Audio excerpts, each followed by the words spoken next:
बिस्मिल्लाहिर्रहमानिर्रहीम। बच्चों क्या हाल चाल, उम्मीद करते हैं आप सब खैरियत से होंगे। हमारे पिछले 2 लेक्चर फिज़िक्स के जो कि कुछ वजूहात की वजह से नहीं हो सके थे, तो आज फिज़िक्स का पहला लेक्चर जो कि पहला टॉपिक है चार्जेस के मतलब, तो हम चार्जेस के मतलब पढ़ेंगे। सबसे पहले चार्जेस के मतलब पढ़ने से पहले हमें पता होना चाहिए कि इसकी स्टेट्स कितनी हैं, स्टेट्स ऑफ चार्जेस। मैं आपको जितना भी ये चैप्टर है, इस चैप्टर के मतलब इसमें जो इस्तेमाल होने वाले फार्मूलाज या इसमें जो मोस्टली रिपीटेड इक्वेशंस या मोस्ट रिपीटेड पॉइंट्स, सबसे पहले आज वो डिस्कस करते हैं। कि पहला आता है states of charges. States of charges,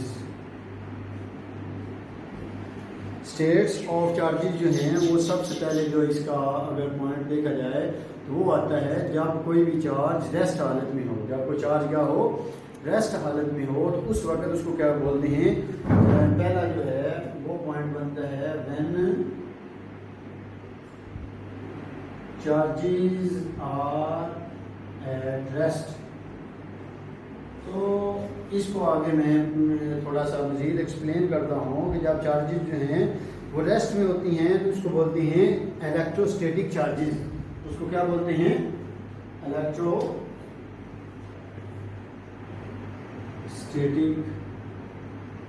charges. Means कि जब चार्जेस जो हैं वो फिर मैं अभी आपको ये भी बताऊँगा कि चार्जेस क्या होते हैं और चार्जेस की टाइप्स बताऊंगा। पॉइंट टू पॉइंट चार्ज क्या होता है, पॉइंट पॉजिटिव चार्ज क्या होता है, चार्ज क्या होता है। अच्छा, जब मैं बात कर रहा था जब चार्जेस रेस्ट हालत में हों तो उनको बोलते हैं इलेक्ट्रोस्टैटिक चार्जेस। और इसको डील करने के लिए जो लॉ इस्तेमाल किया जाता है उसको बोलते हैं कूलम्स लॉ। कूलम्स लॉ, जिसके जब चार्जेस रेस्ट में होंगे, जब चार्जेस हरकत नहीं कर रहे होंगे, उसको बोलेंगे इलेक्ट्रोस्टैटिक लॉ। और इसके लिए जो हम इलेक्ट्रोस्टैटिक चार्जेस, और इसके लिए जो हम लॉ इस्तेमाल करेंगे इसको डील करने के लिए उसको बोलेंगे कूलम्स लॉ। अब जो इससे अगला जो पॉइंट है, when charges moving with uniform axial velocity, when charges move with uniform velocity। जब चार्जेस जो हैं वो यूनिफॉर्म वेलोसिटी से मूव करेंगे तो फिर हम क्या करेंगे, उसके लिए भी अगर आप बताएं, मैं आपको बताऊं तो वो चार्जेस जो यूनिफॉर्म वेलोसिटी से मूव कर रहे हैं उसको बोलेंगे करंट। और इसके लिए जो लॉ इस्तेमाल करेंगे वो लॉ होगा ओम लॉ। वो लॉ क्या होगा, ओम्स लॉ। इसके लिए जो लॉ इस्तेमाल होगा वो होगा ओम लॉ। और जब चार्जेस यूनिफॉर्म वेलोसिटी से हरकत कर रही होंगी तो उसको बोलेंगे करंट। आगे जो इसका थर्ड पॉइंट है वो देखें, जब चार्जेस एक्सेलरेशन रखती हूँ। Third point, when charges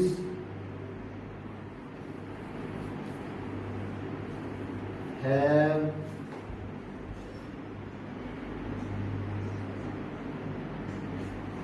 acceleration, then it is called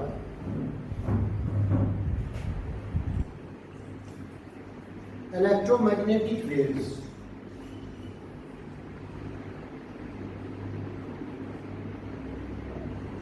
Then it is called electromagnetic waves। और इसको डील करने के लिए, इसको एक्सप्लेन करने के लिए जो लॉ इस्तेमाल करेंगे उस लॉ को बोलेंगे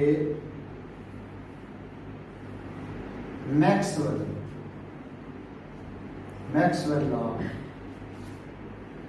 उस लॉ को इस्तेमाल करेंगे जो इसको ये बोलता है, इसको कहते हैं electromagnetic waves. Electro E mean electromagnetic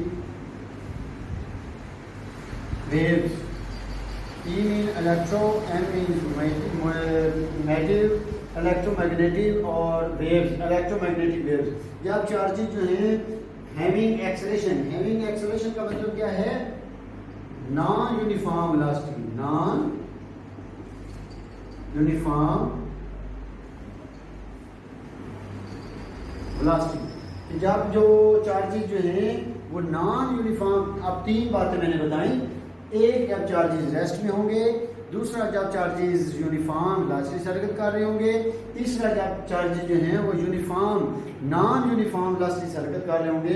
तो इन तीनों के मुख्तलिफ डेफिनेशन हैं। जब चार्जेस रेस्ट हालत में होंगे तो उसको बोलेंगे इलेक्ट्रोमैग्नेटिक चार्जेस, इलेक्ट्रोस्टैटिक चार्जेस। जब यूनिफॉर्म वेलोसिटी से हरकत कर रहे होंगे तो उसको बोलेंगे करंट। और इसके अलावा जब वो नॉन यूनिफॉर्म वेलोसिटी से हरकत कर रहे होंगे तो उसको बोलेंगे इलेक्ट्रोमैग्नेटिक वेव्स। और इसके लिए मुख्तलिफ लॉज इस्तेमाल किए जाते हैं। जो इसके अलावा जो चार्जेस रेस्ट में होंगे तो उसके लिए जो लॉ इस्तेमाल किया जाता है कूलम्स लॉ। जब चार्जेस यूनिफॉर्म वेलोसिटी से हरकत कर रहे होंगे तो उसके लिए जो लॉ इस्तेमाल किया जाता है उसको बोलते हैं ओम्स लॉ। और जो जब चार्जेस जो हैं वो नॉन यूनिफॉर्म वेलोसिटी में होते हैं तो उसके लिए जो लॉ इस्तेमाल किया जाता है उसको बोलते हैं मैक्सवेल लॉ। अच्छा, तो अब हम करेंगे चार्ज की definition. What is a charge? हम बात कर रहे थे चार्ज। तो चार्ज है क्या? What is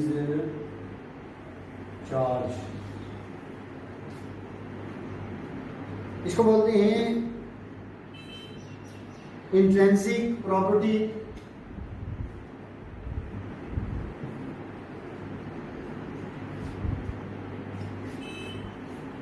intrinsic property of the particles of the। अब आपके सामने एक क्वेश्चन देर में आया होगा कि इंट्रिंसिक क्या होता है। इंट्रिंसिक का मतलब होता है by nature. By nature mean आपको पता है कि एक चार्ज पॉजिटिव होगा और एक चार्ज नेगेटिव होता है। बाय नेचर जो पॉजिटिव होगा वो नेगेटिव को अट्रैक्ट करेगा और जो नेगेटिव होगा वो पॉजिटिव को अट्रैक्ट करेगा। और जब दोनों चार्जेस एक जैसे होंगे, पॉजिटिव जो को रिपेल करेगा और नेगेटिव को रिपेल करेगा, तो हम कहेंगे कि ये इनकी नेचर है। ये चार्जेस की नेचर है कि वो अट्रैक्ट कर रहे हैं या फिर रिपेल कर रहे हैं। तो जब उनमें ये नेचर आ जाएगी उसको बोलेंगे चार्जेस। कोई सा भी पार्टिकल है जिसमें ये नेचर आ जाए, वो कोई चीज़ को अट्रैक्ट करे या फिर किसी चीज़ को रिपेल करे, तो उसको हम बोलेंगे चार्जेस। तो आगे आपको पता है कि चार्जेस एक